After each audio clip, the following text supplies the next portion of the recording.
Bharat America మధ్య వాణిజ్య యుద్ధం తీవ్ర స్థాయికి చేరుకుంది. భారత దిగుమతులపై అమెరికా అధ్యక్షుడు డొనాల్డ్ ట్రంప్ 50% టారిఫ్లు విధించడంతో దానికి ప్రతిగా భారత్ తీవ్రమైన నిర్ణయం తీసుకుంది. అమెరికాకు చెందిన విమాన తయారీ దిగ్గజం బోయింగ్తో దాదాపు తుది దశలో ఉన్న $3.6 బిలియన్ సుమారు 30,000 కోట్లు కీలక రక్షణ ఒప్పందాన్ని నిలిపివేస్తున్నట్లు ప్రకటించింది. భారత నౌకాదళం కోసం 6 అధునాతన P-8I పోసైడాన్ విమానాలను బోయింగ్ నుంచి కొనుగోలు చేసేందుకు ఈ ఒప్పందం కుదిరింది. సముద్రంపై సుదూర నిఘా, జలాంతర్గాములను గుర్తించి ధ్వంసం చేయగల సామర్థ్యం ఈ విమానాల ప్రత్యేకత. వాస్తవానికి 2014లో ఈ ఒప్పందం విలువ $2.42 బిలియన్ ఉండేది.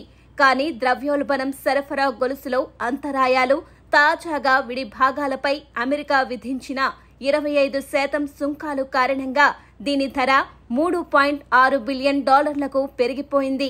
ప్రాజెక్టు వ్యయం దాదాపు 50% పెరగడంతో భారత్ ఈ కొనుగోలుపై పునరాలోచనలో పడింది. ఈ నిర్ణయం బోయింగ్ సంస్థకు భారీ నష్టాన్ని కలిగించనుంది.